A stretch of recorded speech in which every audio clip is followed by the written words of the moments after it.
Hey everyone, welcome back to 22 Panels. This is the podcast that aims to examine, explore, and elevate the medium of comics. I am Tyler, and across the interwebs from me is Tad and our good buddy Phil. How's it going, guys?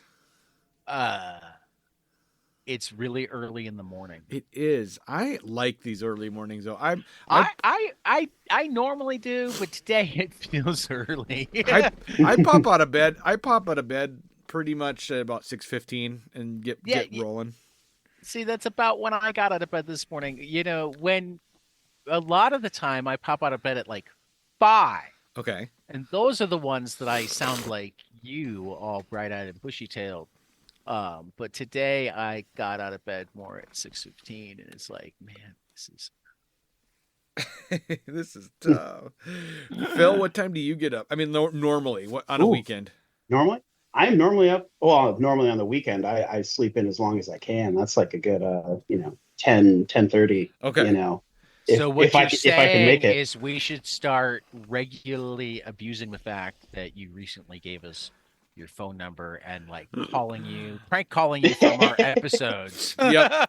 Wake up, Give it a Phil. shot, And Wake just see if up. and I now for the Phil Ebbing prank call segment of 22 panels. Let's see how he sounds when he wakes up and I'll have Tyler to. does his Spider-Man impersonation. There we go. I'll get some voicemail messages to if this is Tad, don't bother. That'd be funny. If this is Tad, don't leave a message. Yeah, and that's when we'll find people that Phil would actually like to talk to Yep. to rope into it, and Yep. he'll like get the message. Look at a Tom King Hey, this voicemail. is yeah. It's not Tad. Sorry, I missed you. Oh man, that'd be funny. Ram V calls him up and just be like, "Hey, you Yeah. want to chat?"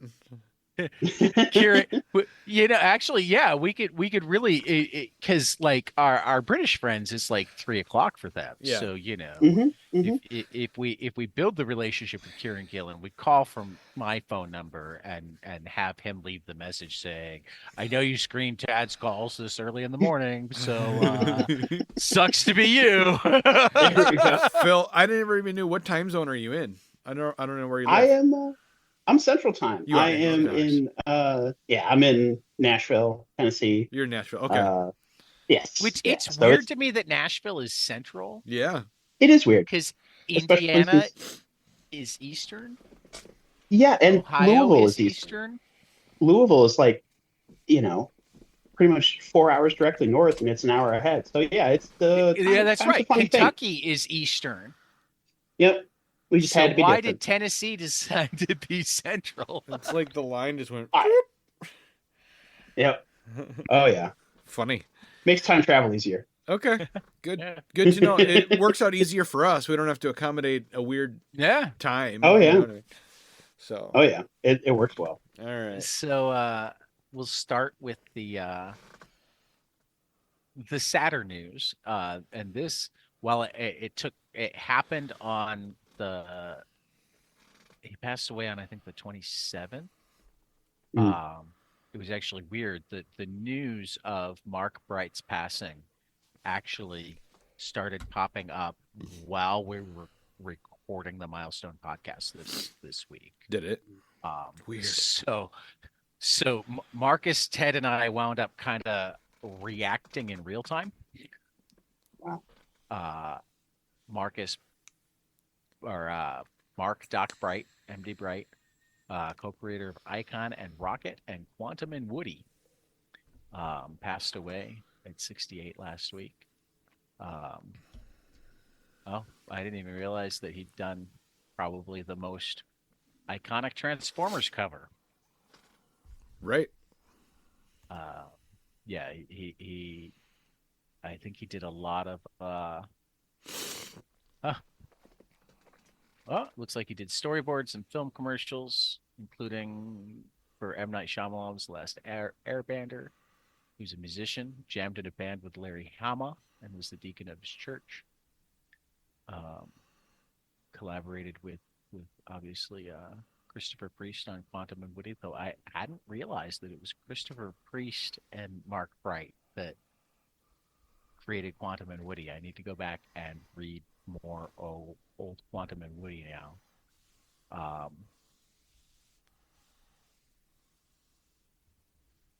Joe Illich said of him, he was a friend and one of the most generous people I've ever met. Yeah. However, Mark Drew changed the direction of my life. I'm gutted. And, his spirit will find peace. No, that's too bad. Yeah. So it was a sad day and a good reason to go and go back and look. Oh, wow. He was working with Priest way back when he was James Owsley on Emerald Dawn, Green Lantern. Wow. Go back and check out some of underrated comics. I mean, as we've been doing the milestone, I've discovered him a lot through Icon, and like his layouts, his perspective, he's a fantastic storyteller. And I'll definitely be trying to go find a little bit more because yeah.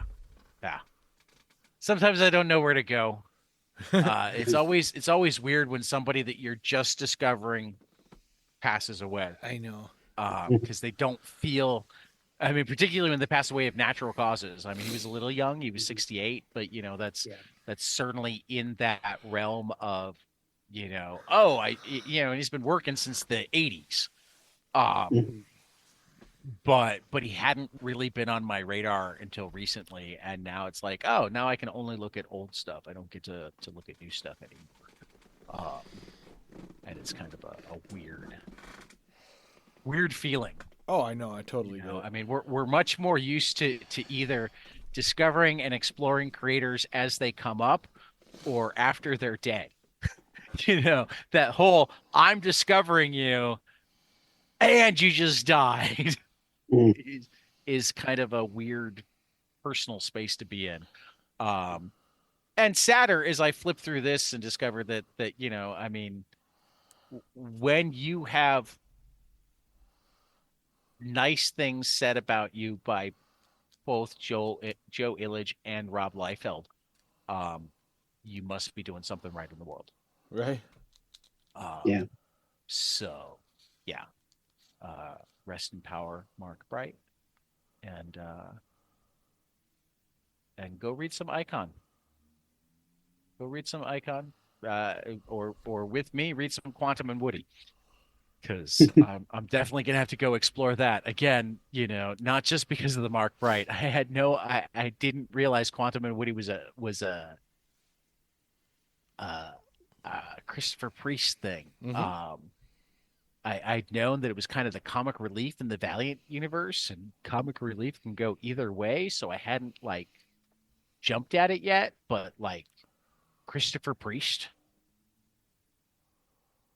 I don't think he does bad comics. No, not only does he not do bad comics, but when he decides to bring out the humor side, man, does he kill it. Right. I can't believe I read a Vampirella comic, but I read his Vampirella. Right. Yeah. And again, I mean, just from the things that I've seen from Bright elsewhere, I'd love to see the two of them jam together. So that's high on my reading list now. In way happier news, Gail Simone is not stopping with the X-Men. She's also doing the 2024 Misty special for Rebellion. Misty was their was the Fleetway's monthly horror magazine that ran for 100 issues. Okay. I'd never heard of it before, but well, it's very British. I mean, it's a British comic. Sure. Rebellion is British. and I had heard more of it than I have read it, but you put Gail Simone in charge, and I'm going to start learning You're more. on board. Yeah. She'll have 4 stories alongside artist Carola Borelli, who did The Deadliest Bouquet, Ali Fell, A Trick of Light, Mariana Ignazi, Buffy the Vampire Slayer, and then it looks like the 4th is actually written and drawn by Letty Wilson, Owl People, and there's a just beautiful Tula Lotay cover for this. I, as anybody who listened to the last episode knows, I'm a big Tula Lotay fan. Somno with Becky Cloonan was outstanding. Barnstormers with Scott Snyder was outstanding. Yes, I love Barnstormers. So, and then I just came across this piece of news as I was looking for pieces of news, but this is probably the most fun to me. Titan Comics announces Girl Rebels out in October 2024. Girl Rebels from Greta Thunberg to Malala. 5 inspirational tales of female courage follows the stories of incredible women in modern history, including Thunberg, Emma X. Gonzalez, and Malala Yousafzai. I probably messed that up. So 6 girls, 5 empowering adventures. Writers Laurent Hopeman, Fabienne Morin, and Julian Durain.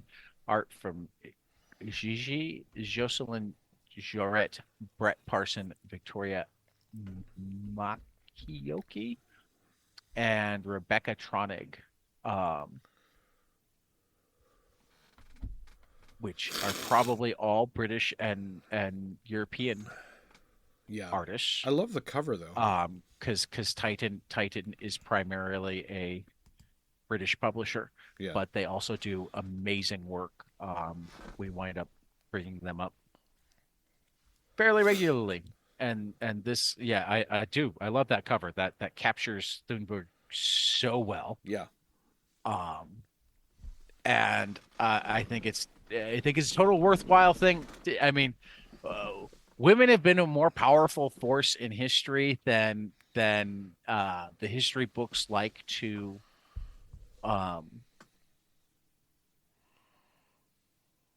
reflect already. Right. But young women in our age seem particularly unwilling to accept that, and I love it. I love it. I love it. I love it.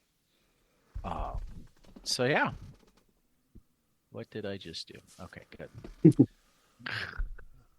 So, new to order this month in terms of new comic series, Tyler, we have Barfly from the World of Minor Threats from our buddy Kyle Starks, with Ryan Brown from 8 Billion Genies fame, playing in the Patton Oswalt, Jordan Bloom universe at Dark Horse, coming out July 10th. Then we have Big Burn #1 from Joe Henderson and Lee Garbett from Distillery on July 10th. Black Cloak from Kelly Thompson and Meredith McLaren returns with issue #7. The first trade paperback is available now. Image Comics, June 26th. Next up, we've got Berserker, A Face Full of Bullets #1 from Keanu Reeves, Jason Aaron, and Francesco Mana from Boom on June 26th. Cult of the Lamb #1, Alex Pacnato, Troy Little, Oni Press, June 5th. Doctor Who, The 15th Doctor from Dan Waters and Kelsey Ramsey from Titan on June 26th. Falling in Love on the Path to Hell from Jerry Duggan, Gary Brown, Image Comics, June 5th. Galaxy of Madness #1 from Magdalene Visaggio, Michael Avon Oming, and Taki Soma from Mad Cave. Can't believe I let you have that one. Sorry, I know. No, that's okay. I'm going to steal a different one. Gotcha Man #1 from Cullen Bunn. Chris Batista, also at Mad Cave, June 26th. Mad Cave is killing it. I know. They put out some good stuff. It's their 10th anniversary. They're making the best of it. Grendel, Devil's Crucible Defiance from Matt Wagner from Dark Horse on July 3rd. Kill All Immortals #1 from Zachary Kaplan, Thico Ossio, Dark Horse on July 10th. Lawful from Greg Pak and Diego Galindo from Boom on June 12th. Mammoth from Paul Tobin, Arjun Susini from Mad Cave on June 5th. Paranoid Gardens from Gerard Way and Sean Simon from Chris Weston from Dark Horse. Plastic Death and Dolls #1, returning to the Plastic Universe prequel story from Doug Wagner and Daniel Hilliard. Image Comics, June 12th. Profane from Peter Milligan and Raul Fernandez from Boom on June 5th. Rifters #1 from Brian Posehn, Joe Troman, and Chris Johnson. Image Comics, June 12th. I'm taking this one, though. Oh, got it. That's right. Well, this wasn't the place, but it's becoming the place. All right. Because I can't believe I'm going to be reading a G.I. Joe comic, but Kelly Thompson is writing Scarlet, #1, with Marco Ferrari, coming out from Image Comics on June 5th, and I read Kelly Thompson, so I guess I'm reading a G.I. Joe comic. That's awesome. And then, am I jumping into 19 now? Yeah. Okay. Seance in the Asylum, #1 from Clay McLeod Chapman and Andrea Moody from Dark Horse on June 24th. Star Wars Ahsoka #1 from Rodney Barnes, Steve Cummings, July 10th. And I'm jumping back in again because I'm not giving you Uncle Scrooge. All Uncle right. Scrooge and the Infinity Dime is all mine, baby. I can't wait for it. This one I'm really from excited Jason Era, Aaron, Paolo Matura, Francesco Di Vitali Mangiatore, and more. It will also reprint Scrooge's first appearance in Christmas on Bear Mountain by the legendary Carl Barks.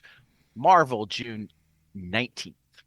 And Zatanna, Bring Down the House from Mariko Tamaki and Javier Rodriguez from DC on June 25th. Let's talk some graphic novels. Tyler, what do you got? And Mankind Created the Gods from Joseph Behe from Graphic Mundi, PSU Press on June 5th. Brownstone from Samuel Tier and Mar Julia Versify, June 12th. Carbon and Silicon from Matthew Bablett from Magnetic Press on June 26th. Sin from Ibrahim Mustafa, Humanoids, June 5th. The Deep Dark by Molly Knox Osterberg from Graphics on June 5th. Ostertag. Oh, I'm so bad. The Deep Dark from There's no Berg there. Let me reread that one. The Deep Dark from Molly Knox Ostertag from Graphics on June 5th. Eventually, Everything Connects. 8 essays on uncertainty from Sarah Firth, Graphic Mundi, PSU Press, May 29th. Heavyweight, A Family Story of the Holocaust, Empire, and Memory from Solomon Brager and William Moreau from on June 26th. Houses of the Unholy from Ed Brubaker, Sean Phillips, Jacob Phillips, Image Comics, August 14th. Loving, Ohio, Matthew Ehrman, Sam Beck from Dark Horse on August 7th. Of Her Own Design, Bertie Willis, Nicole Adelfinger, Vash Taylor, Fiona Marchbank, Sayeda Temofonte from Maverick Man Cave on June 19th. Then we've got An Outbreak of Witchcraft, a graphic novel of the Salem Witch Trials from Deborah Noyes and M. Duffy from Little Brown on June 5th. Proxima, My Experience with Postpartum Depression from Sophie Adrianson and Mathau, NBM Comics, June 19th. Ready America from Anna Hayfish, out on Fantagraphics Underground on June 5th. Sainted Love from Steve Orlando and Giapata from Vault Comics on July 10th. We got some cool looking collections coming this month too. For sure. Wanna roll them out, Tyler? Yeah, Braba, Brazilian Comics Anthology from various creators from Fantagraphics on July 10th. The Complete Wally Wood from Wits End from Wally Wood and J. David Spurlock, Vanguard, June 24th. Nice. DC versus Marvel Omnibus and DC versus Marvel, the Amalgam Age Omnibus on 8/6. Yeah, coming out in August. People thought they'd never return, but somehow Warner Brothers and Disney came to an agreement, and it didn't even involve Disney buying Warner Brothers. Friday, Volume 3 from Ed Brubaker, Marcus Martin, Monza Vicente from Image Comics on June 26th. I have loved Friday so much. I'm so happy to see it coming to its conclusion here. Then we've got Gone from Jacques from Distillery on August 14th. Happy Land Volume 1 from Shingo Honda at Ablaze Comics on September 11th. The Hunger in the Dusk Volume 1 from G. Willow Wilson and Chris Wildgoose from IDW on June 12th. Kate Carew, America's first great woman cartoonist from Eddie Campbell. Kate Carew, Fantagraphics Underground, June 12th. Petrolhead Volume 1 from Rob Williams and Pi Par on Image on June 5th. Rock Candy Mountain from Kyle Starks and Chris Schweitzer. Can I have a question? Comics, June 19th. I have a question about Rock Candy Mountain. This came out a long time ago, right? Oh, yeah. No. But this is the first time it's being collected all in one volume. Okay. Because I'm like, I read this. It's been collected in separate.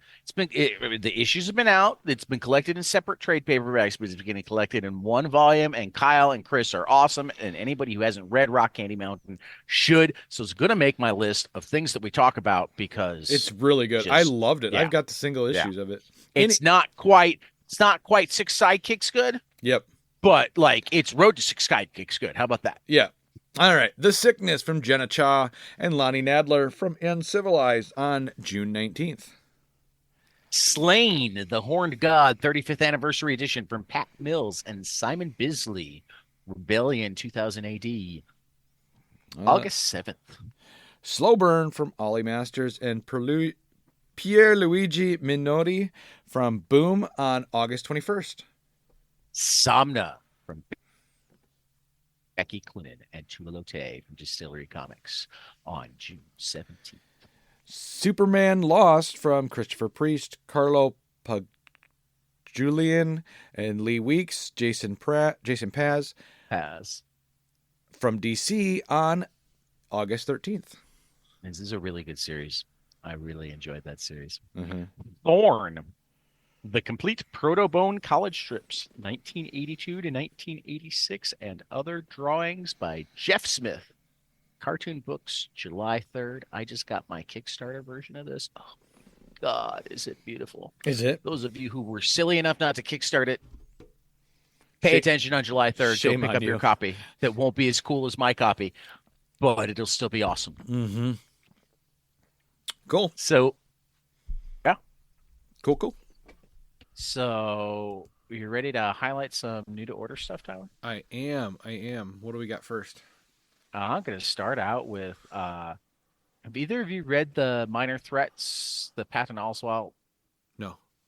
Read like the first couple of issues and then I drifted off. I need to go back and read more, particularly because in the first spin-off series, or at least spin-off series not written by Patton Oswalt and Jordan Bloom, is Barfly from Kyle Starks and Ryan Brown. Yep. So, a couple of our favorites. New tale of costume underdogs featuring low-level henchmen without a leader to serve.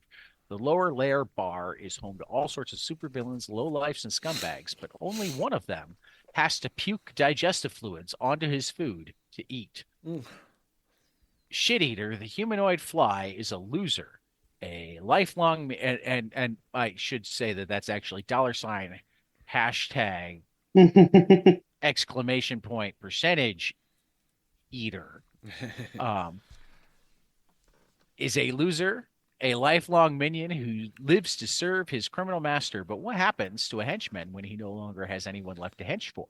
Comic book legends Kyle Stark and Ryan Brown present the heartwarming, feel-good, coming-of-age story about an insect monster man searching for his identity amongst the criminal underworld of Twilight City.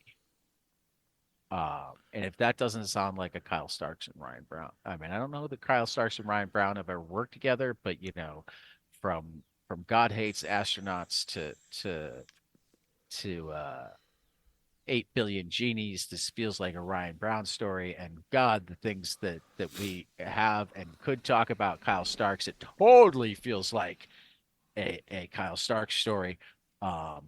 So yeah, I am excited for that. Yeah, it looks really cool. I'll be down for that. Next up, we got Berserker, A Face Full of Bullets, from Jason Aaron and Francesco Mana. When B finds himself Don't forget Keanu. And Keanu Reeves. When B finds himself in the middle of a greedy land baron and a runaway daughter, will he play the role of guardian angel or angel of death? And when she prays for the vengeance she so obsessively clings to, the bloodbath may be more than she bargained for. Legendary comics writer Jason Aaron enters the brutal world of Berserker along with acclaimed artist Francesco Mana. Oh, that's where the sentence ends. Yeah. I was just going to keep going. To talk about like a book that like I never really wanted to like, but I had to read it when it was Matt Kent. Yep. And now I'm going to have to read it again when it's Jason Aaron. And as much as between the idea of Keanu writing or being involved in creating a comic book, and I'm not saying I don't like Keanu. I love Keanu as an actor, but that doesn't necessarily mean you're a comic creator. Right. And the fact that it was just so hyped to a level that, you know, you always worry about things that get hyped that much in comics. Yep. But they've really delivered. Well, and the premise is over the top. You know, it's like, oh, indestructible soldier lives forever. Where do you create conflict? Exactly. Where do you go with that? But they've done some really cool stuff. And Jason Aaron on a Western, yes, please. Yep. I like to think it's just Keanu telling his life story before we knew him. I mean, that's possible. That's possible. Finally, I think we've talked about. Well, I know we've talked about this briefly with Zach, and I think it was solicited before, but resolicited. Finally hitting shops July 10th. Kill All Immortals. Secession meets John Wick with Immortal Vikings. 1,000 years ago, Viking explorer Eric the Red and his 4 adult children discovered a mysterious source of immortality. Now, in our modern world, they are an enigmatic billionaire family with a powerful banking empire. But when Eric's only daughter, Frey Oswald, seeks to finally be free from her family's influence, she must be prepared to reveal their supernatural secrets and confront her well-trained siblings in a deadly and epic struggle for power. Get ready for a bloodthirsty immortal fight like no other. From Zachary Kaplan and Pico Asio at Dark Horse Comics. Yes, please. Yeah, that sounds awesome. Just, I mean, at this point, I'm pretty much yes, please for anything Zach Kaplan. But yeah, I mean, just the like the blood splattered cover. Right.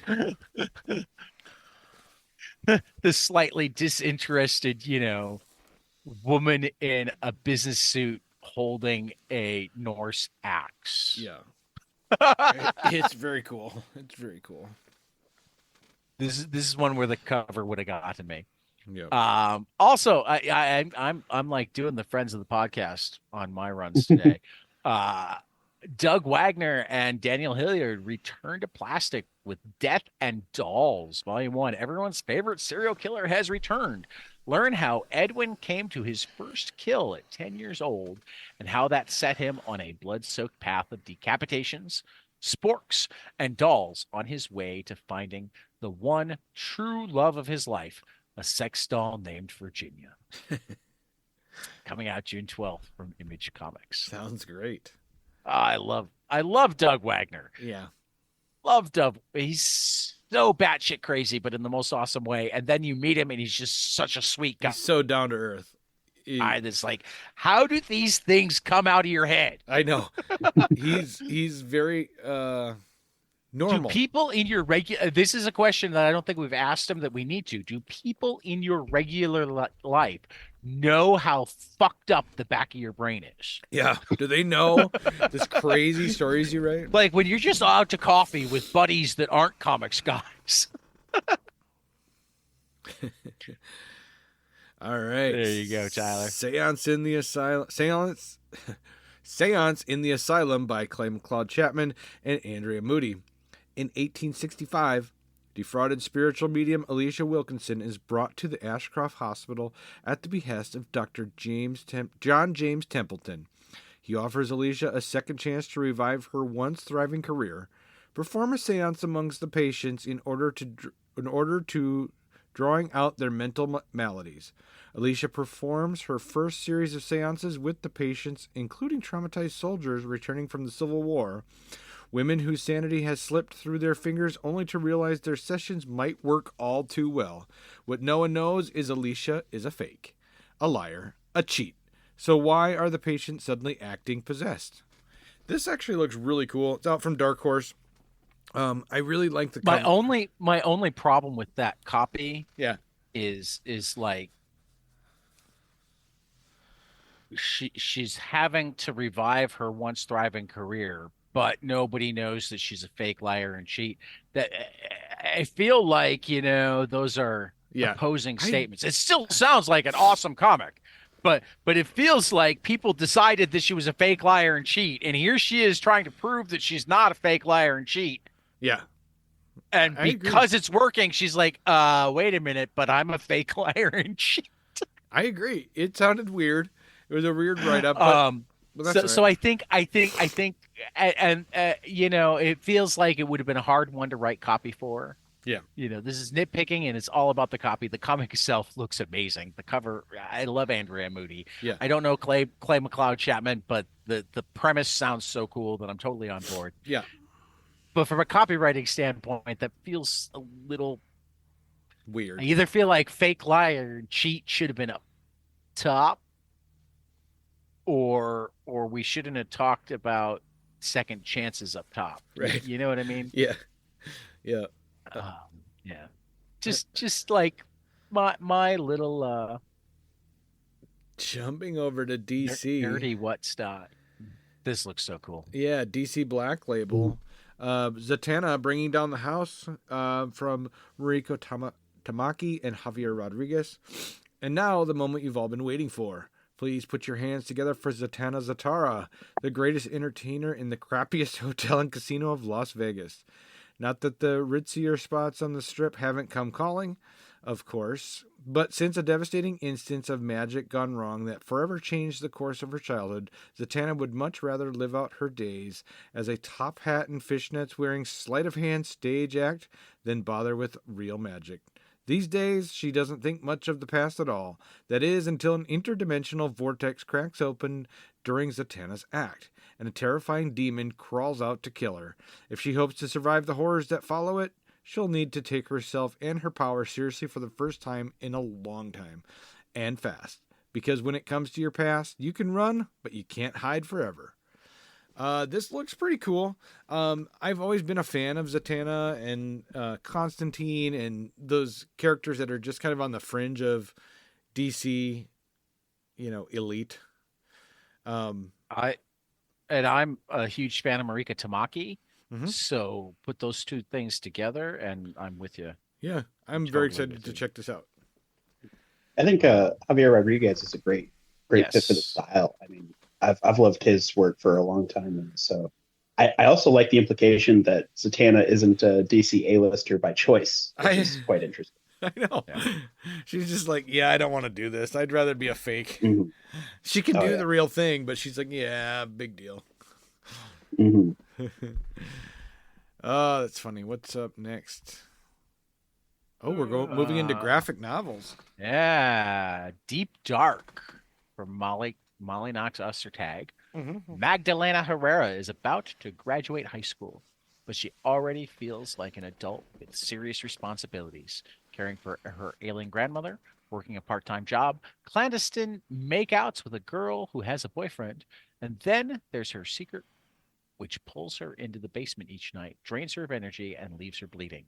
A secret that could hurt and even kill if it ever got out, like it did once before. So Mags keeps her head down, isolated in her small desert community. That is, until her childhood friend Nessa comes back to town, bringing vivid memories of the past, an intoxicating glimpse of the future, and a secret of her own. Mags won't get attached, of course. She's always been strong enough to survive without anyone's help. But when the darkness starts to close in on them both, Mags will have to drag her secret into the daylight and choose between risking everything and having nothing left to lose.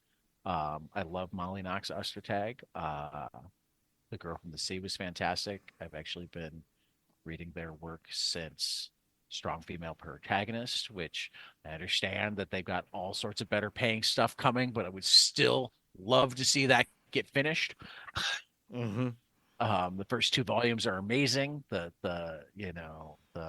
beginning of the 3rd volume is amazing. It's still all available at the website, because it's originally a webcomic. Mm-hmm. Yeah.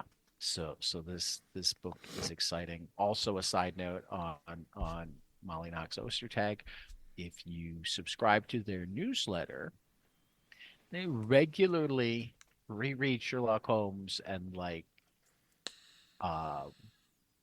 they don't necessarily do full comic versions of the story, but they to beat breakdowns. So there's lots of Sherlock Holmes sequential art in the Ostertag newsletter. Okay. Cool. If that's your jam. This one feels like the book that was totally made for me. Eventually Everything Connects.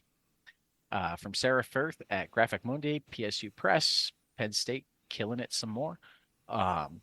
This is a collection of 8 autobiographical visual essays that explore the joys and pains of living in a hyper-complex and uncertain world. In her sprawling and colorful style, Sarah Firth pursues some of life's deepest philosophical questions about happiness, hope, love, sex, death, truth, reality, and the definition of self.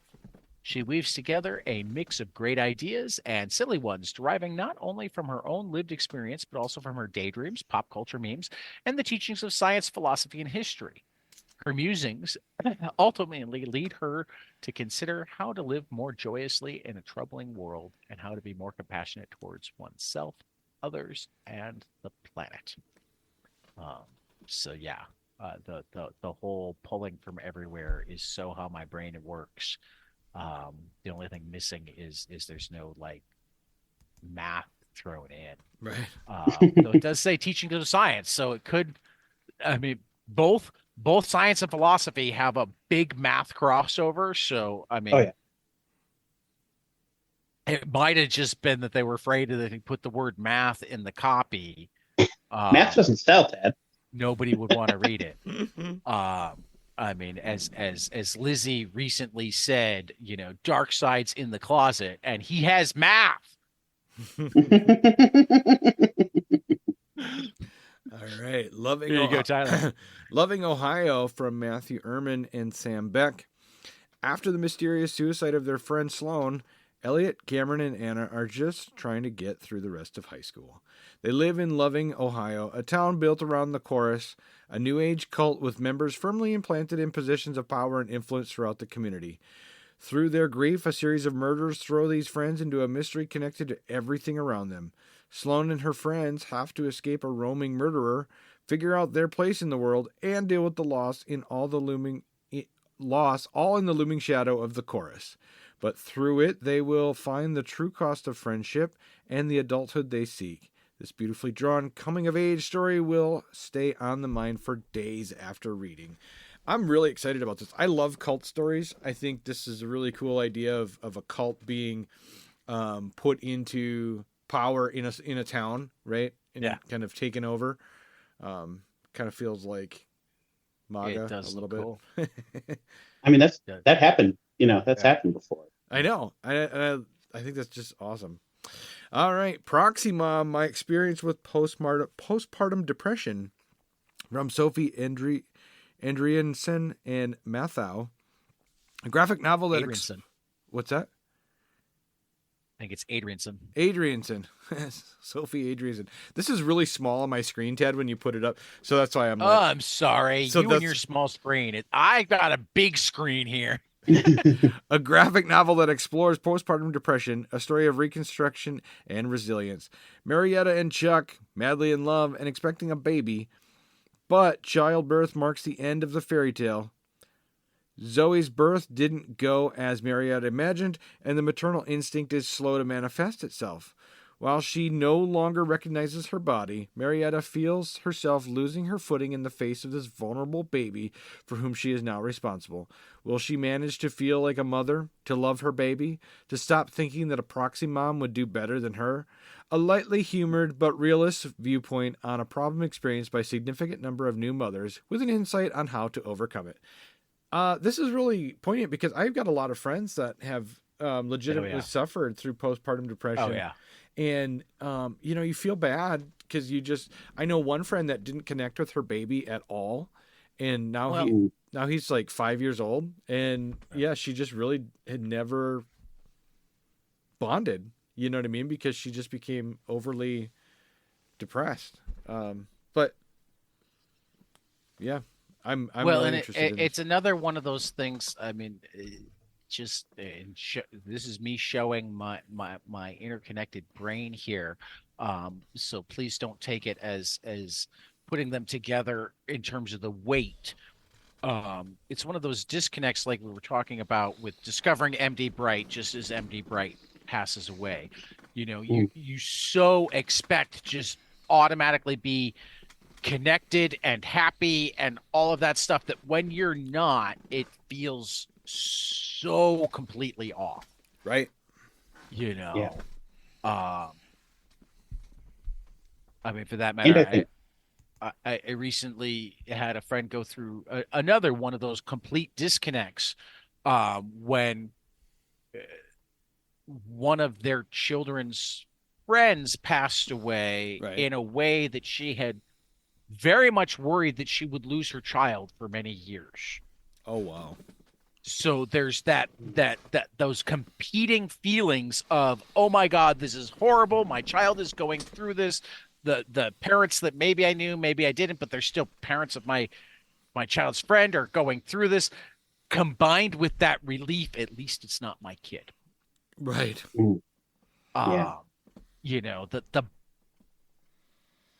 emotions don't always follow the logic we want them to. Yeah. Yeah. And I think particularly given the historical, or at least modern historical role of mothers as automatic nurturers, blah, blah, blah, it must be particularly devastating to not immediately feel that connection and that whatnot. That bonding. Yeah. Right. So I definitely look forward to this book a lot too. Obviously not being a mother, right. It's one of those experiences that I can only have through good tellings, to build a greater empathy. That's one of the reasons I love comics, is to build a greater empathy. So some collections coming out. I am excited for this one.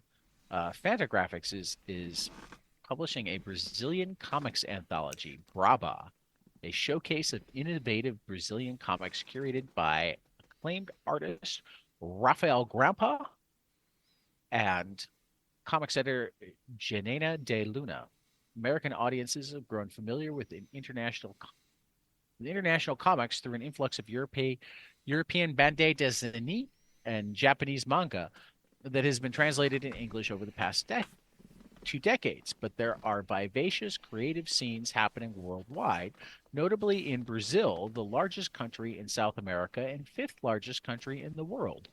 Braba aims to rectify this cultural blind spot with a single volume showcase of innovative Brazilian comics, expertly curated by Grampa and De Luna,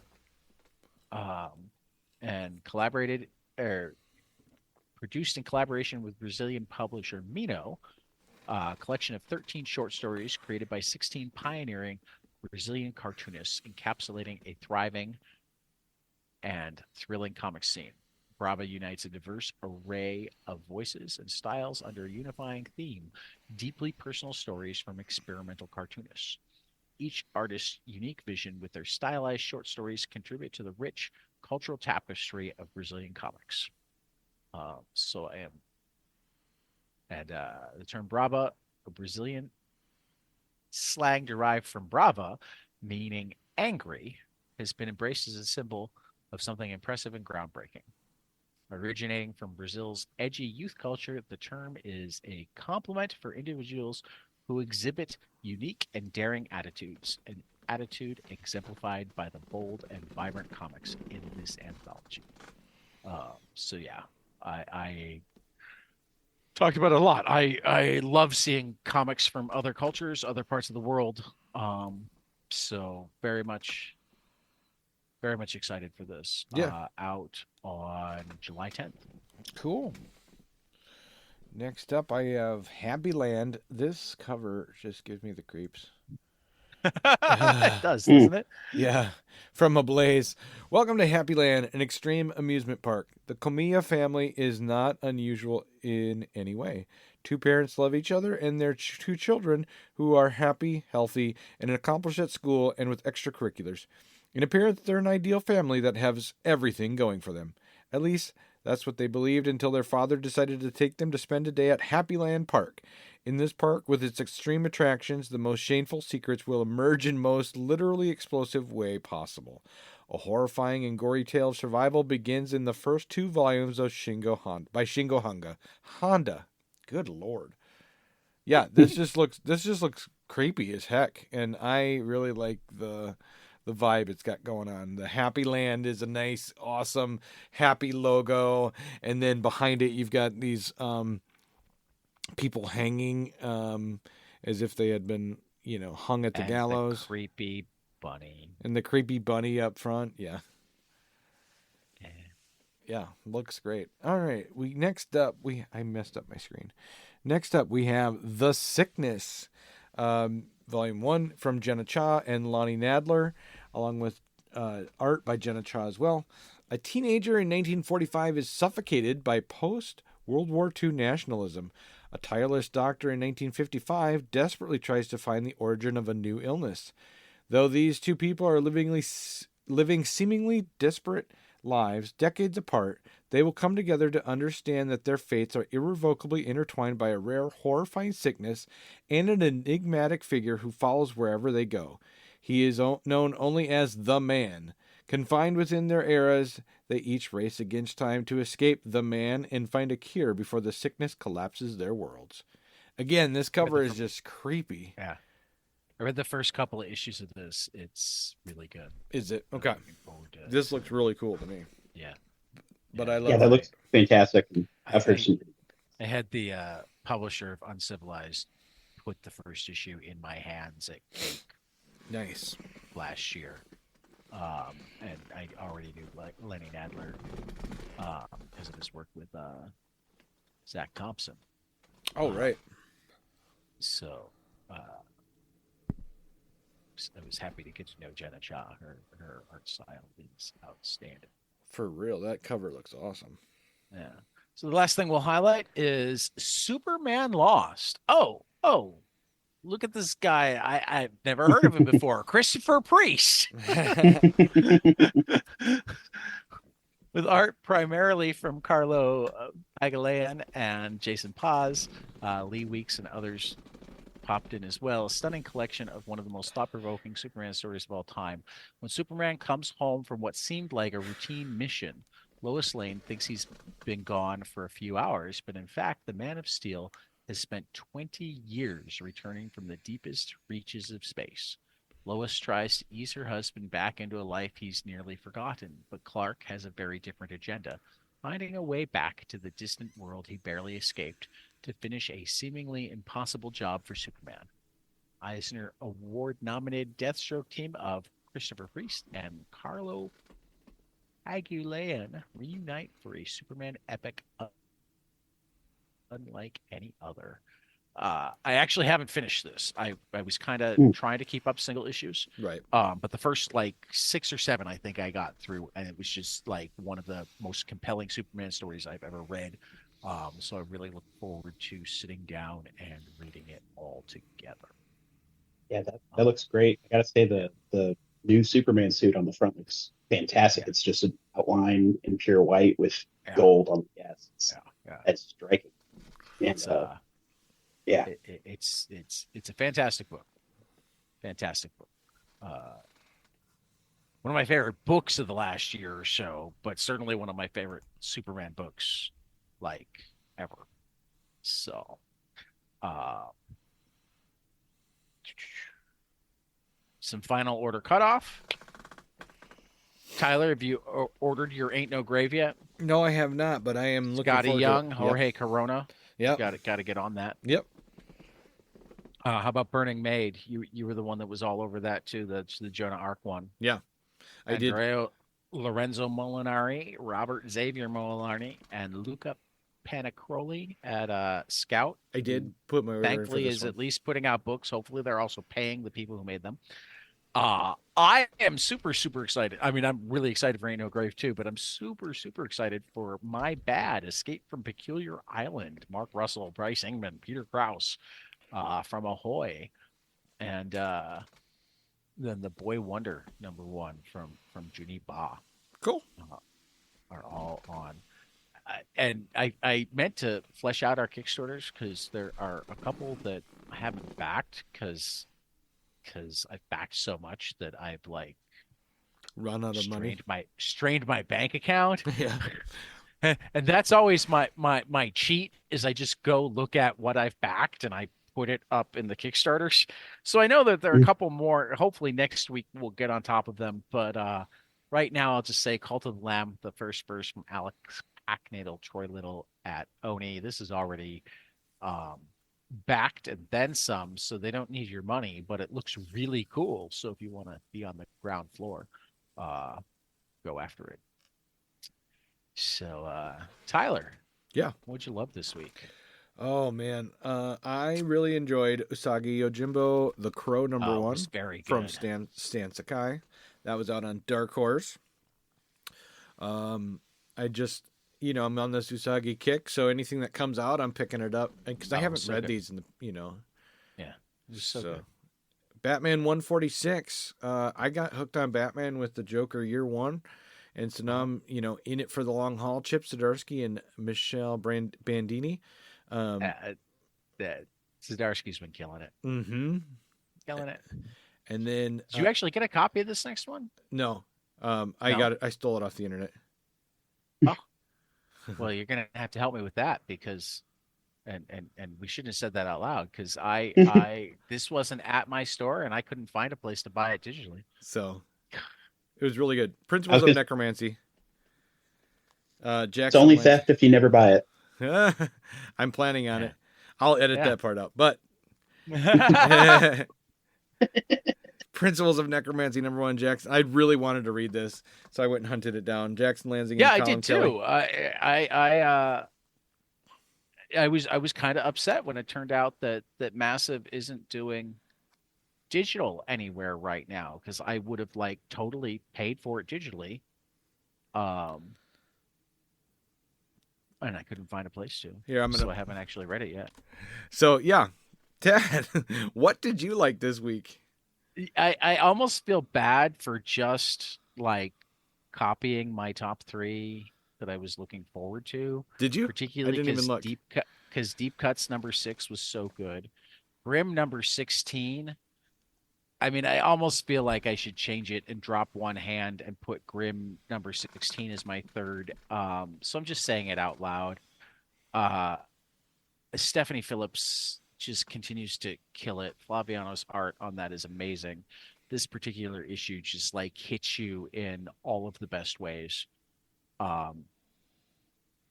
Meaning all of the most devastating ways. But you know what I mean. Yep. Deep Cuts #6 was great.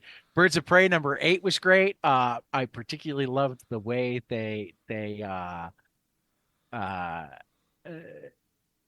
there's a great page where there's a melee fight going on at like a fashion show type place, and for whatever reason Barda has decided that she needs to be naked, but the powers that be at DC weren't okay with that entirely. So there's a big like Barda helmet icon over her butt. Yeah. Oh, that's like they did in Hawkeye Yeah. when with over Yeah. yeah. It That's was funny. just yeah. Kelly Thompson's just been killing it on that book. So yeah, those are the ones that I feel bad for like leaving off of my top 3, but Right. Traveling to Mars number 11 was so fucking good. This series has been so fucking Mm-hmm. 11 was the final issue. Yes, it's the rare 11 issue miniseries. And I mean, Mark Russell just wrote a equally funny and poignant, satirical and very real story about a man doing that one big last thing at the end of his life. Right. And yeah, I really enjoyed this book and can't wait to talk to Mark about it. And then I'm almost surprised that this one didn't make your list. Love Everlasting number 14. We start getting way more behind the curtain here. It did make my list. I just was trying to go with titles that you. That's fair. Because you did yours first, so. Okay. Yeah. I kind of like that we're kind of doing that. I mean, sometimes there are books that's just like they're too fucking good. No, Yeah. they get to be number 1 for both of us. But no, I get that. That's a great way. It's a great way for us to handle. I don't know what to make my third book. Oh, he's already got this. Yep, exactly. So yours, I would have picked Love Everlasting and The One Hand. Right. But well, see, you should have coordinated with me because I would have given you The One Hand and I would have taken Grimm. Actually, well, a lot of what happened is I read Grimm after I'd filled this out. Yeah. And I just didn't like go back. Because I think I would have taken Grimm over The One Hand by like the slimmest of margins, because The One Hand, this is the One Hand number 3 here really started to blow out the universe. Yeah. We start to like really see like the shape of everything. And like in the way that only great writers can pull off. Here we are like halfway through, and rather than answering any questions, we've just tripled the number of questions. Yeah. And I have absolute faith in Ram and Dan to pull it all together. Yep. Yep, I agree. Yeah, anybody not reading The One Hand and the Six Fingers, definitely at the very least put the trade way up on your radar. They're going to be collecting them together, which is just brilliant. Yeah. So, can't say enough good things about these books. Go back and listen to our talk with Ram and Dan because right. Yeah, that's a good one. Quick question, Tad, for your weekly pile, how do you organize your reading? Do you go do you put the stuff you're most excited for on the top of the pile, or do you try to pretty save much Okay. much, not 100%, because sometimes it's like, oh, the 3 books I'm most excited for are also like the 3 most devastating. So I'm going to read 2 of them and then mix in Birds of Prey. And then, I mean, I think this week it was Traveling to Mars, One Hand. And then it's like, I don't know which way Love Everlasting is going to go. So I'm going to read Birds of Prey first. That's, I miss the big pile and sorting through your reading order. That's always so much fun. Yeah, so it's a mixture of what I'm most excited for and do I need a palate cleanser? And it can also get reorganized after any given book if I decide, I need a palate cleanser. That's funny. What were you trying to ask, Tad or Tyler? What have you read this week that you wanted to highlight? I've he's read Die. That's why he's here. I have read Die. Yeah. Well, we'll get to Die. Right.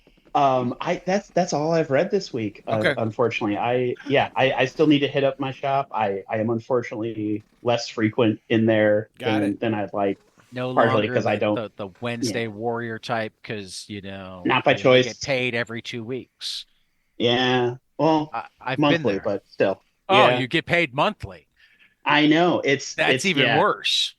yeah. So I timing it is tough. I Right. try to get in right after that paycheck, but yeah. So Yeah. and I'm in the comics doghouse with my budget, unfortunately, because I splurged on the short box going out of business sale and an impulse Oh. buy of a Zoop book that I didn't know if I would ever get a chance to own at any other time. So, Which one?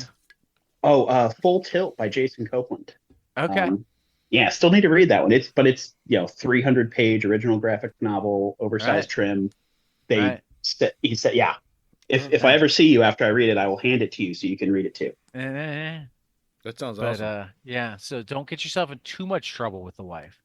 We only want Exactly. Yeah. mini dog houses. Remember, Hmm. libraries. Yep. Oh Hoopla. yeah.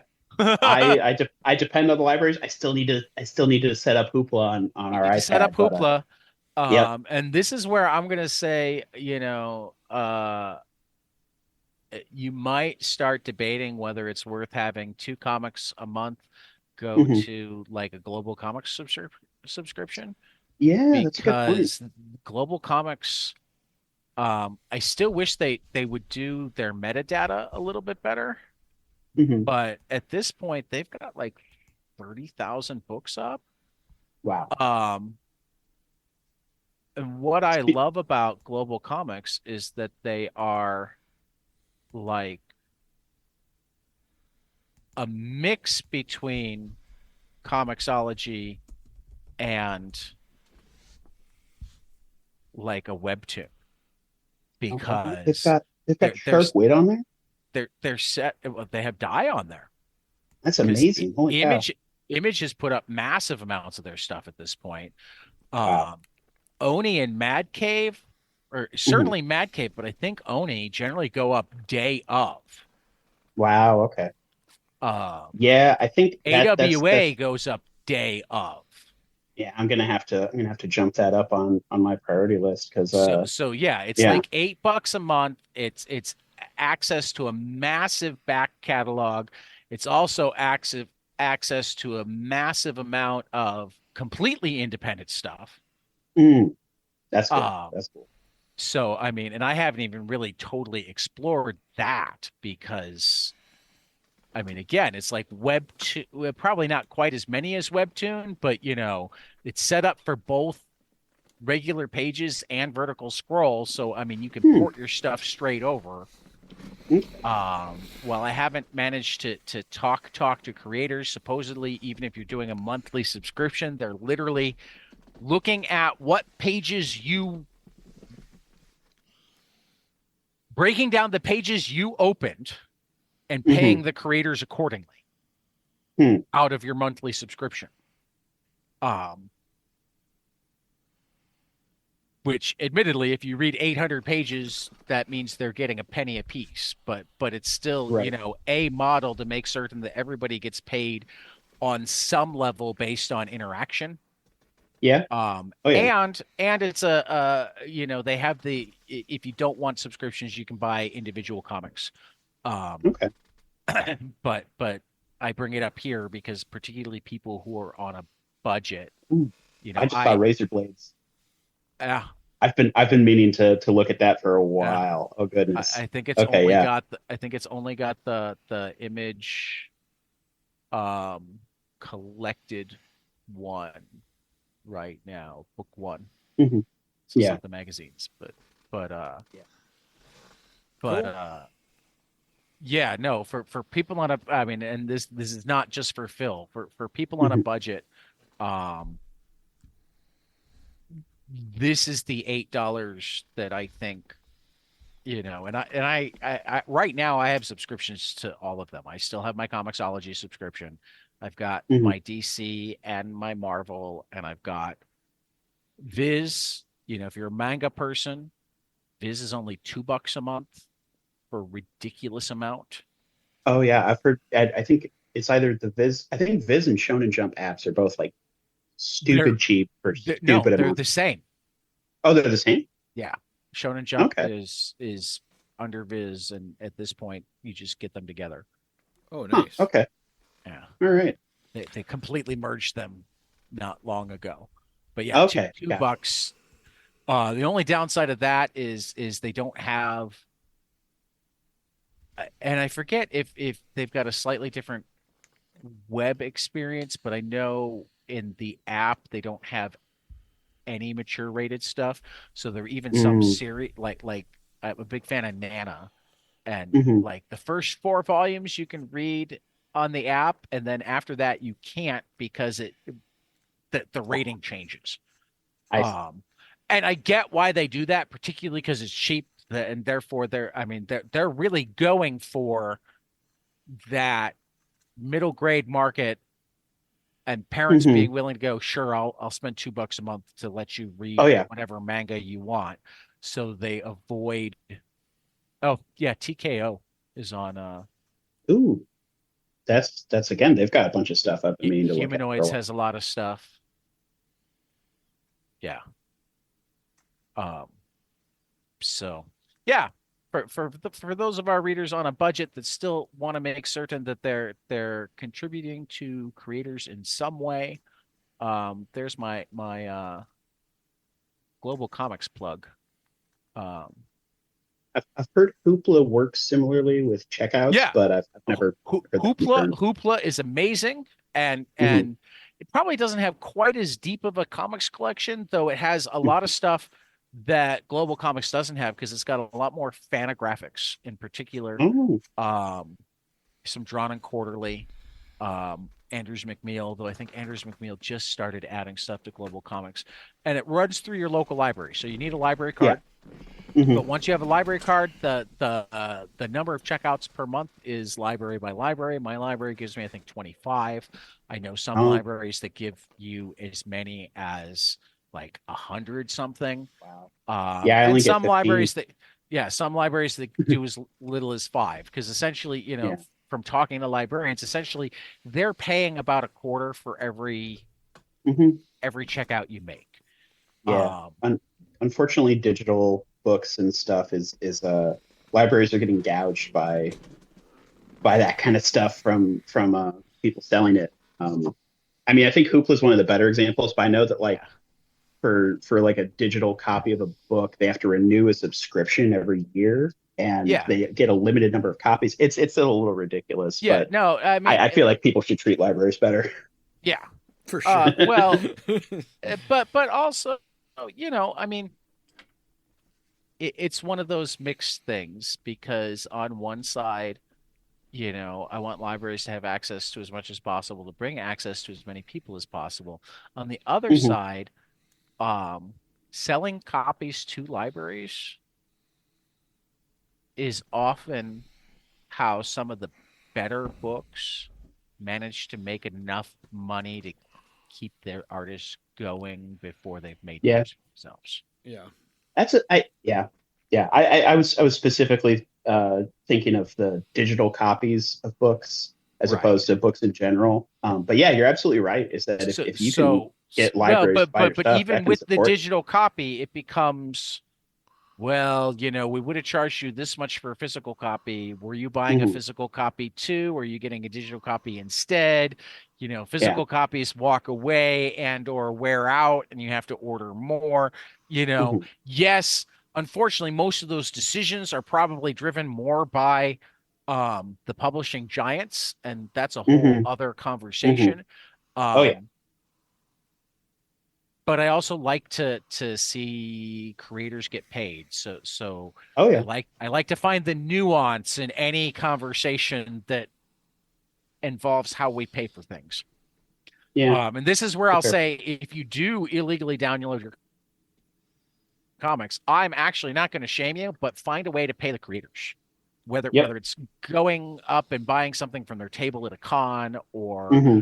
or following their Substack or their Patreon or you Or even know telling other people to buy their stuff, like right. that Buying still it when you've helps. got the money, Yep. yeah. Oh yeah. If we want people to create art for us, they need to be able to make a living creating art for us. Mm-hmm. But as we're rolling past the hour mark, I think let's talk some die. Yeah. I'm gonna let Phil introduce it because Phil was the All right. one that actually pitched us on a whole like summer of Kieran Gillen and or way too much reading at once. Right. And we said, no, that's a little bit too much, but neither of us have read Die. Let's do Die.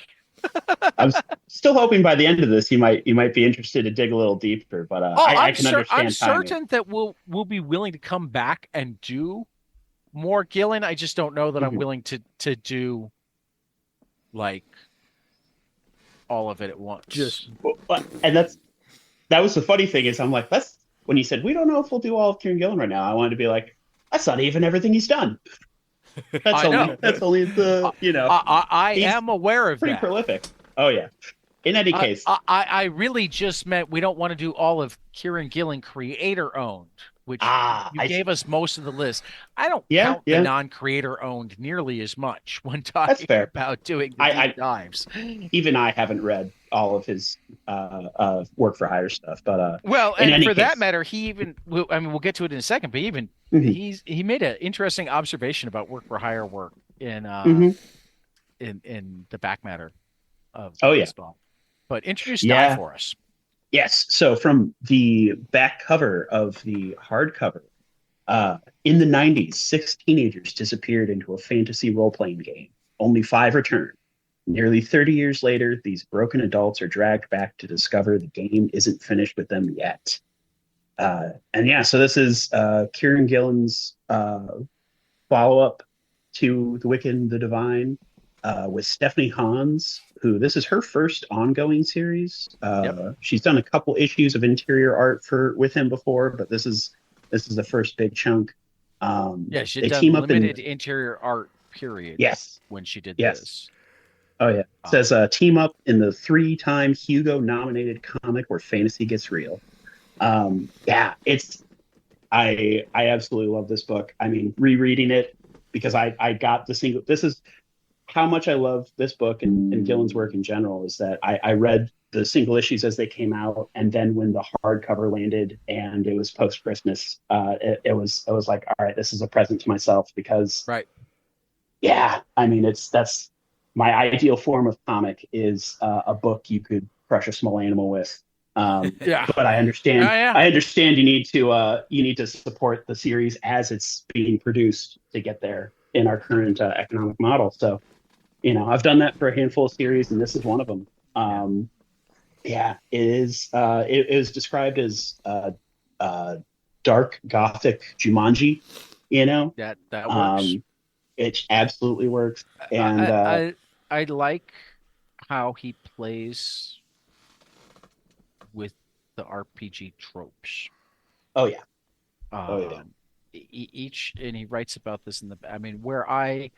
I loved and was interested in reading it just from reading the issues, and went off to learn more about the Brontes because their Glass Town, which was like their shared universe when they were teenagers writing together, right?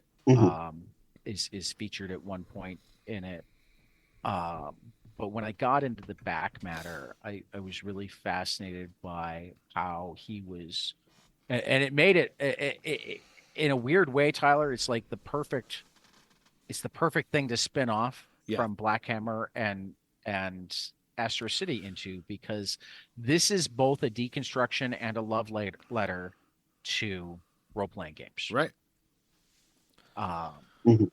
Made all the more interesting because apparently he was literally writing the rules to the game, creating the game that they're playing while writing the book. Yeah.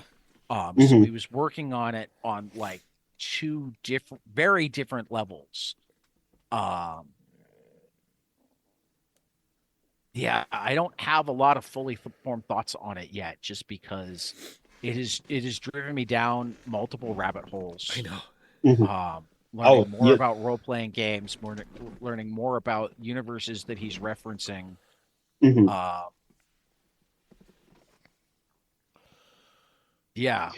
Okay. It's Tyler, any thoughts? Well, my thought is on the artwork. I mean, we'll let Phil go nuts, but I want to make certain that we get the two of us at least on the record before we let Phil go nuts again. Sure. Can't go someplace you already are. My thoughts are on the artwork. I was really drawn into this style. And the black text boxes really stand out for me. Like, they're easier for me to read, and because I got crap eyesight, and so just from aesthetic point of view, it looks great. I love the look of it. Did you read Stephanie's essay? No. On okay, it's worth taking a look at. Maybe we'll revisit next week. Okay. She kind of wrote about how she developed. Well, she both wrote about like how much comics creating is a dance between the writer and the artist. Yeah. But she wrote a lot about how she, like, particularly with color, developed her language for this. Right. It was really interesting.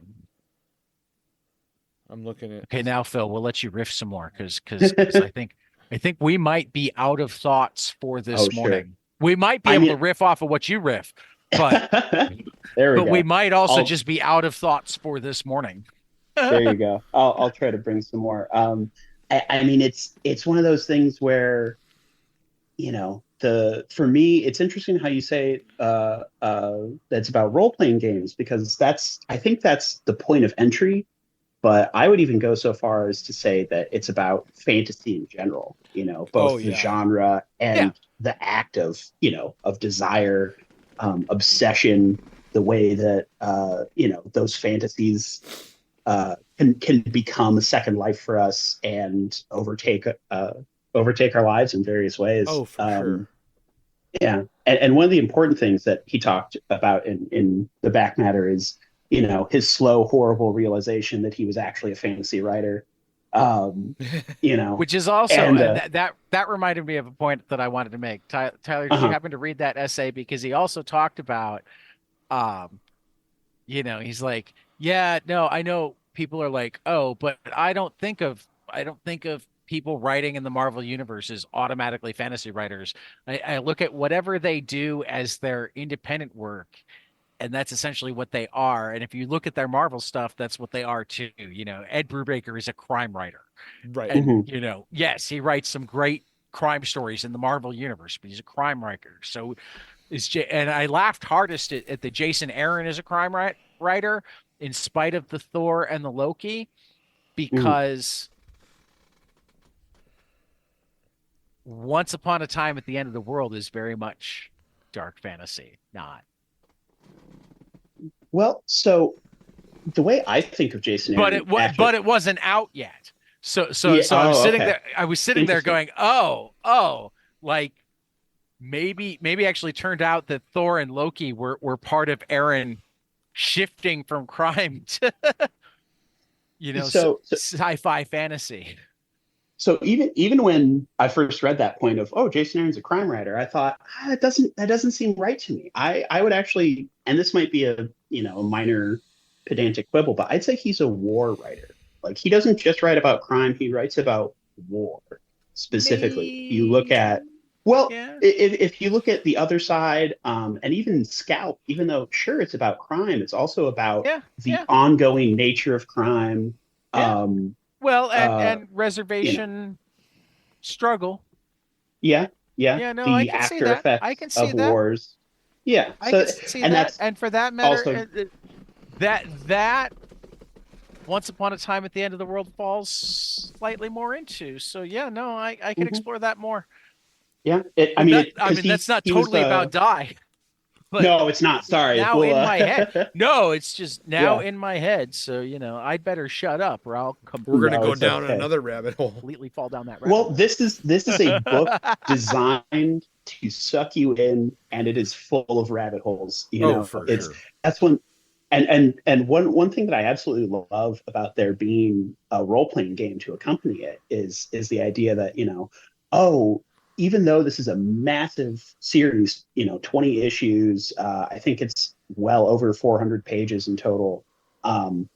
There's only so much of the world that you see in the book, so that there's a game for you to not only explore this world if you wanted, but to create your own and explore that. And it's in such a way that it is very different, depending on what you bring to it. I actually saw, it was at Thought Bubble, one of their panels in 2020 when everything was digital. Gillen and some of his comics friends, actually Ed Brubaker, Matt Fraction, and Emma Vicelli, and Marguerite Savage did a die game where they played as each individual members of like the comics industry. So like one of them was a writer, one was an artist, one was a publisher, one was an editor. It was really compelling and funny. I don't know if it's still on YouTube up somewhere, because that'd be cool to watch. I saw it on YouTube. It might still be there. I haven't looked in a while, but it was very, very interesting, very fascinating. A lot of good quips and jokes. Eddie has decided that I'm not allowed to do any searching right now. He's sat there you go. My arms, so I can't look it up while we're talking like I normally would. Oh yeah, but yeah, especially I even say that it's about the nature of fantasy because Tolkien has a cameo in Volume 1. Yep. And as you said, the references work of the Brontes, which I wasn't aware of until this series, right. Which I definitely need to go read in more. But anyway, one last thing I wanted to talk about was the ways in which the book deconstructs fantasy tropes. Mm-hmm.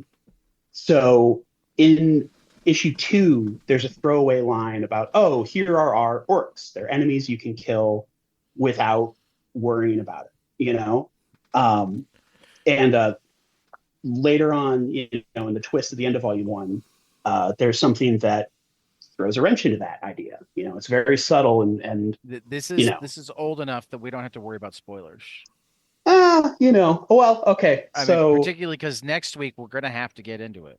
That's fair. Yeah. So the idea that, these prototypical enemies are actually players who have died. And, so the idea that actually you're an orc if you're a player of these games. And that connects well to an essay written by Asher Elbine called Orc is Man to Orc that really digs into the history of, Tolkien's creation of orcs, the problematic nature of, an inherently evil group of people, and the way that Tolkien wrestled with that himself. Wait a minute. That's problematic. Yes. I thought we like to have inherently evil people. It makes it so much easier to say we're good. It does. It definitely does. But that anybody is who just, didn't catch the sarcasm there, let me put a dripping, huge, dripping sarcasm. And that's to take it, in a way. That's why Gillen railed against. I had to go there for a minute because this was the week where not only did one of our we have to name him now. Not only did Donald Trump decide that as a leading candidate, it was okay for him to dehumanize people, but he went on a rant about people being upset that he called immigrants animals and those people being wrong. Oof. Didn't try to dodge it. Didn't try to downplay it. No, he was mad that he's not in the right. Well, and this is one thing I've been thinking about a lot is that, unfortunately, I don't think that there is any logic behind what he says or does, or what his followers say or do. They simply react with hate and malice at every opportunity they have. I think there's a certain twisted logic behind what he says and does. Okay. Because the one kind of intelligence that he clearly has is emotional intelligence. He's dumb as a dolt in every other way. But he's got this weird. I guess hate and anger are also emotions. So yeah, I can see that. he's got this weird charisma, and I hate saying charisma because charisma is generally a more positive term, right? But it's a stat. Of tapping his ability to tap into people's worst fears and angers and make them okay, and therefore make him their leader because he's taken their fear and their anger and he's pointed it somewhere and given them a release. It's come up in a couple of places this week. The part that, and actually, I'm going to take this all the way back to Grimm because this issue of Grimm, whether it was about this or not, this issue of Grimm played off of the tale of the Good Samaritan. And for people not familiar with their biblical works, Good Samaritan is not the guy on the subway that kills the mentally ill person. The Good Samaritan is the person who is the outsider who decides to help you anyway. Yeah. The story involves, a person being robbed and beaten by bandits and left, and a couple of people who are not only part of his tribe, they're Jews. And I only say that because we're talking about an era where they're telling stories of Jews. I don't want there to be extra. I believe one of them is even a rabbi, like across the other side of the road, rather than dealing with this person in pain. They don't want to see it. And if you don't understand what I'm talking about, walk down the street in the city and tell me how often you make eye contact with the people who are begging. Yeah. I don't always have money to give them, but I almost always try to at least give them eye contact and a smile.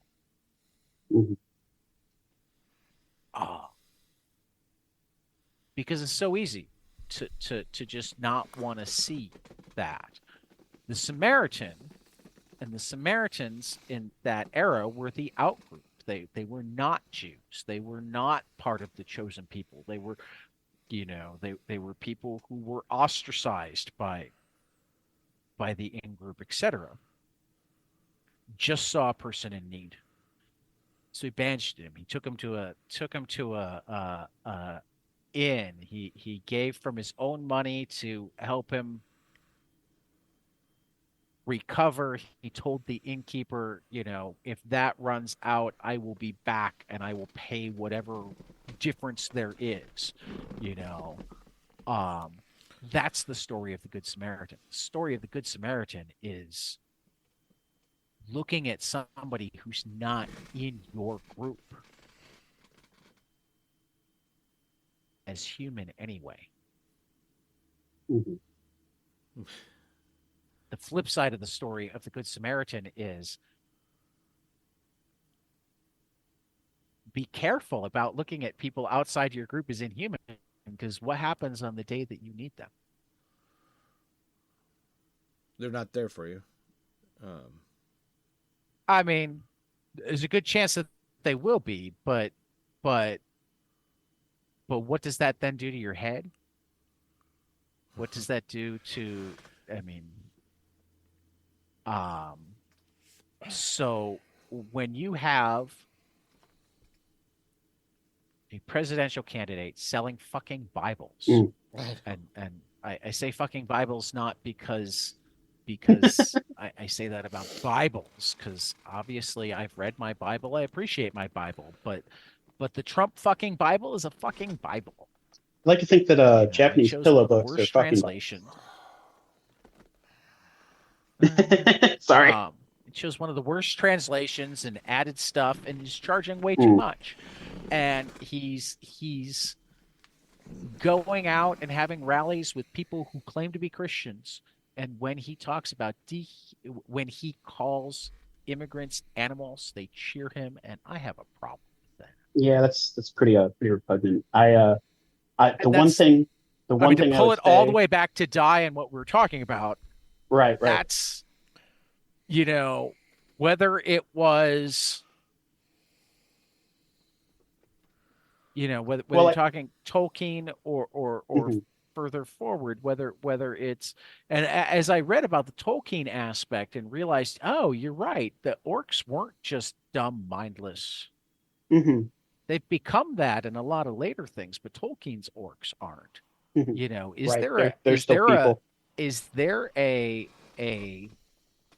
allegory here where we're that most of us have been completely missing, where the orcs are supposed to be um worthy of our I think empathy and sympathy, I think that's that apt. we You should be know. looking at ourselves and going, why are we just assuming that this enslaved people, this Mhm. horribly maligned people are not worthy of our care I and think thought. I think that that comes out of the inherent contradiction of Tolkien trying to create a modern medieval Right. story and try to recreate medieval aesthetics. One of their big features was the idea that physical appearance reflects inner Yeah. qualities. The idea of the knight in shining armor is good, the twisted and postulate beggar is bad. And from a modern perspective, of course, that's absolutely wrong. And so it's impossible Well, this is where to I'm going to fully jump recreate in. that It medieval. was Oh yeah, wrong then and too. it was. Yes, yes. But what I'm And saying is and that and in most ages there were people who knew it was wrong. yeah, I mean yeah, they just didn't. that's going to They just come up in don't a get minute. taught as much. That's fair. Yeah, but it's the As impossibility of. I see Tyler, Tyler's got the body language that says, "Hey, it's time to talk about books that we think are spectacular." There's going to be so much more to Ah, talk about with Die. there is. You're right. I'm We got 3 more already weeks. thinking that as well as 3 more weeks, we might wind up having a separate standalone where we do some more. Um, because Plenty of holes to go down. it's definitely hitting me in more ways than I expected. Um, I'm glad to but hear it. Hey, but let's talk. you hadn't read Some, this before, Ted? I hadn't. No, I hadn't either. hadn't. I've seen it on the shelves, but it's Right. just never been something I picked up. Yeah, no, it. Well, I mean, part of it is when it came out, I wasn't much of a role player. Yeah, I mean, I'm still not. I still fall more into the casual category. sure. Where I'm there more for it's time spent with my family. Um, we'll get into to the different types of role players later. That's one of the rabbit holes I fell down into. Mhm. In in the whatchamacallit guide to game mastering. Whose guide was it again? Robin's Laws of Good Game Mastering from Robin Law. I saw myself in a couple of the stereotypes of gamers. But so yeah, no, I think if I picked it up when it came out, it probably wouldn't have resonated in as many of the same ways. I would have been less likely to fall down some of the rabbit holes. So I'm kind of glad that I'm picking up now. But That's something that always compels me. It's what you like now versus what you would have liked then. yeah, Right. But anyway, time to talk some books coming out. I cannot wait for Uncanny Valley. Mm-hmm. This looks so good. Oh my God, this looks amazing. Tony Fleeks, Doug Wachter. Phil, did you listen to our episode with Tony Fleeks? I did. That was a good one. I am also interested in Uncanny Valley. Don't know if I'll be able to pick it up, but that's the unfortunate possibility of Googling the phrase is that you're going to come up with the phenomena of the Uncanny Valley rather than the book. See, I don't But know any. I don't That's know anything about that. What's the phenomenon of Uncanny Valley? so the uncanny valley is the idea that, well, when you're creating like a cartoon of a person and it Yeah. doesn't look like a person, it's endearing. The closer you get to actual, like, a cartoon that gets more and more human, Right. eventually hits a point where it stops being endearing and becomes intensely disturbing. Okay. And ah, that is the uncanny valley. and they're clearly actually playing with that just based on the covers here too. Absolutely, yeah. It's um, something you see in a lot of video games where they try to do a more realistic rendering style and it just looks off and unreal and disturbing. yeah. Huh. So Interesting. yeah, But this book looks really cool. I love Tony Hmm. Fleeks. I love Farrell last week. That was awesome. right. So yeah, Uncanny Valley, Beneath the Trees Where Nobody Sees, number 5. Oh my God, is this book good? This is just And Phil, this is your reading to get your reason to get your Hmm. Hoopla up and running. Yeah. Oh, This has been coming out day of on Hoopla. wow. Okay, that's my motivation because that Yeah, that series is. yeah. I love the I conversation with mean, Patrick Horvath. I've loved everything you guys have said about it. you'll have to do 5 borrows to get caught up at this point, but Worth it. totally sh- worth it. I can she. already tell Um, it'll be worth it. Well, what I love um, about it is the main protagonist, the main serial killer, is a female for one, and that's Hmm. unusual. And then secondly, and like a teddy bear. she's this cuddly Yeah. bear. You don't see that every day. No, Not just a bear. She's like the most cuddly teddy bear type. yeah. It's really disturbing how the story is coming along. I can't wait to Yep. see where it goes with because she's been outed now. You know what I mean? Mm. Well, it's more she's met Her match, her kind of. her fan who's Yeah. upset that she doesn't want a fan and Mm. therefore has kind of outed her. I don't know if she's completely been outed. That's kind of where we got left with her going, okay, it's time for me to be somewhere else. Exactly. Exactly. So. Um, yeah, yeah. It's been so good. 2 issues to go. Oh, And really? then Just 2 issues to go? It's it's going to 6. be 6. Okay. Yeah. Night People number 2 from Chris Condon. Barry Gifford and art this time from Alexander Tefenki. I love the first issue. Looking forward to the second issue. Chris Condon's one of my favorite writers, one of my favorite people. Yeah. So looking forward to that. And then, I told you we'd come back to the whole history thing in a second. I will say that out in comic shops this week, bookstores next week, Lies My Teacher Told Me by Nate Powell at New Press. Nate Powell and James Lowen Mm-hmm. was the original author, and they worked together before James's death. Definitely check out our interview with Nate. But Not to be confused with the original author credited on the Marvel reprints of Miracle Man. No. Right. but it really breaks down how the history that we learn and the history that you don't have to dig that far to know aren't always the same.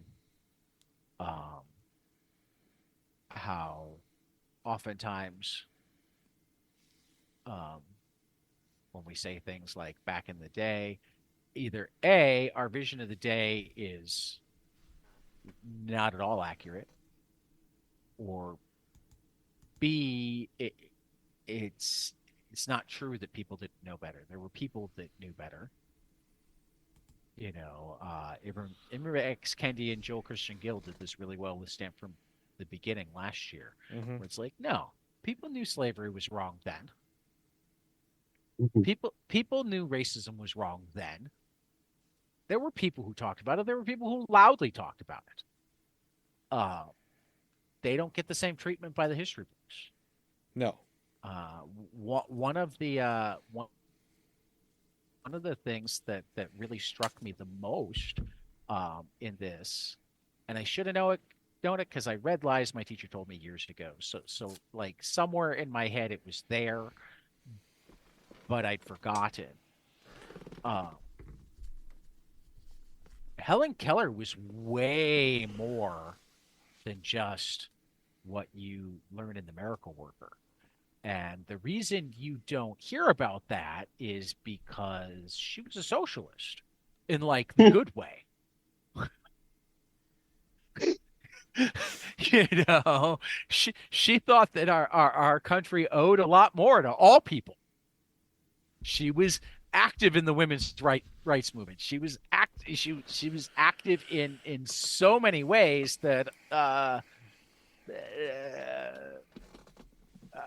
I recently was hearing about how there were actually it was uh, I recently discovered a podcast called Behind the Bastards Hmm.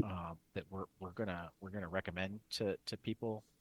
Um, our tie-in to comics is that uh, one of or the main host um, where's our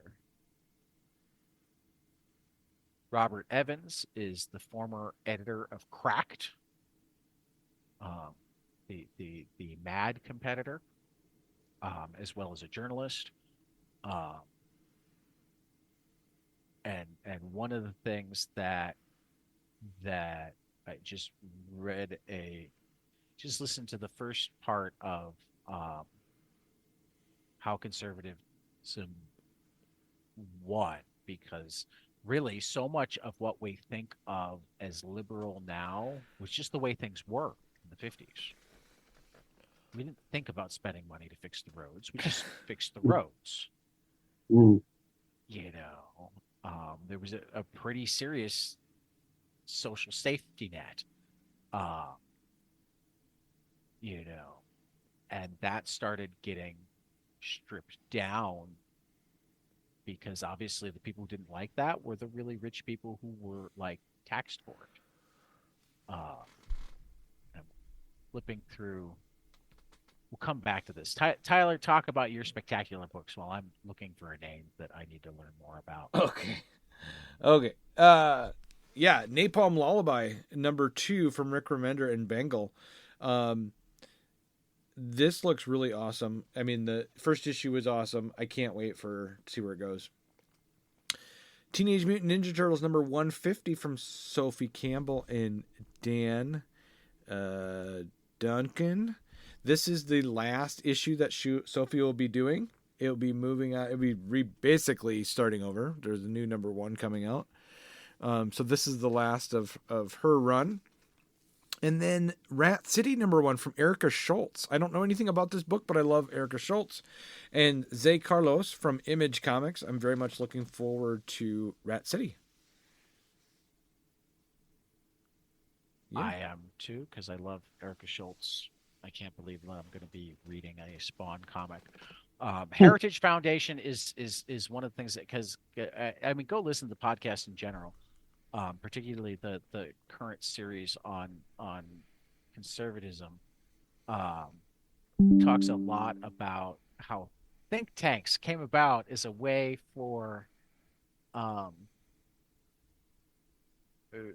right-wing people to move policy because there weren't really policy experts for a long time.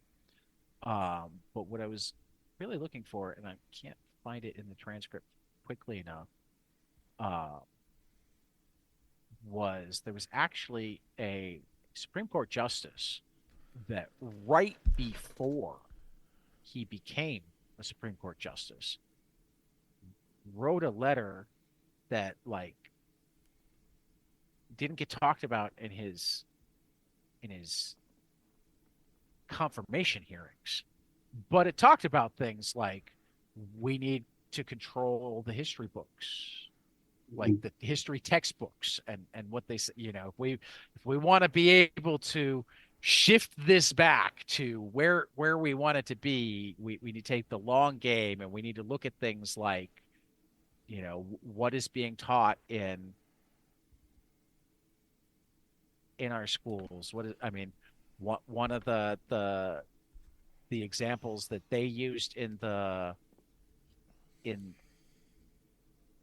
podcast, but is also highlighted in where my teacher or lies my teachers told me, is Woodrow Wilson sometimes gets made out to be a progressive. Huh. Woodrow Wilson is quite possibly the most racist president we have ever had. And that includes the ones that owned slaves. Yeah. I mean, Andrew Jackson probably challenges him, but yeah, it's close. Woodrow Wilson resegregated the federal government. Yep.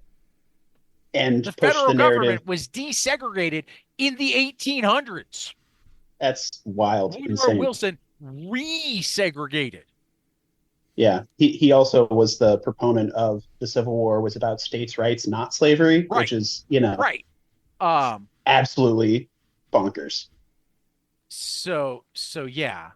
Let me see if I can just remember the name by looking up Supreme Court justices. I don't want to get it wrong on the air. Yeah. But it what also, you're saying here didn't shock me at all that, oh yeah, right before becoming a member of the Supreme Court, I gave my billionaire friends the roadmap that I could then help them. Were there billionaires then yet? Oh yeah. Huh. Rockefeller was a billionaire. Oh, okay. See, I don't quite have my history of billionaires down that well, but but yeah. If he wasn't then, he would be today. Way too long. I'm pretty certain it was. And let me go find out. Pretty certain it was Lewis Powell. I'm gonna have to go learn more about. He was a Nixon appointee. That tracks. Oh, of course it does. Powell memorandum. Yes. Prior to accepting Nixon's nomination to the Supreme Court. This is from Wikipedia, but it's sourced at Wikipedia. Wikipedia is a better, Powell was a better source than most. By his neighbor Eugene B. Sidnor Jr., a close friend and education director of the U.S. Chamber of Commerce, to write a confidential memorandum for the chamber entitled "Attack on the American Free Enterprise System," an anti-communist and anti-New Deal blueprint. And I love how, anti-communist and anti-New Deal get conflated. New Deal it has socialist elements, but it's not communist. Right. It's not even really pure socialism. It's these are the parts the government should be in charge of, and these are the parts that capitalism takes care of. Guys, based in part on Powell's reaction to the work of activist Ralph Nader, because, oh my God, let's not have seatbelts because that will cost corporations money. Oh no. Guys, my computer is dying, so nope, that's enough. That's a good place to stop. I had to get it out because sometimes my brain goes that way. So, Phil and Tyler, thanks as always, and Tyler, take us out. All right, so we'll catch you guys after the next page. See ya. Hey guys, this is Tyler from 22 Panels. I'm here to tell you all about our Patreon. If you enjoy this show, please consider donating to our Patreon to keep this show going. We have many different tiers, all different levels to help you decide what's right for you. Okay, so get on out there to patreon.com/22 Panels Podcast.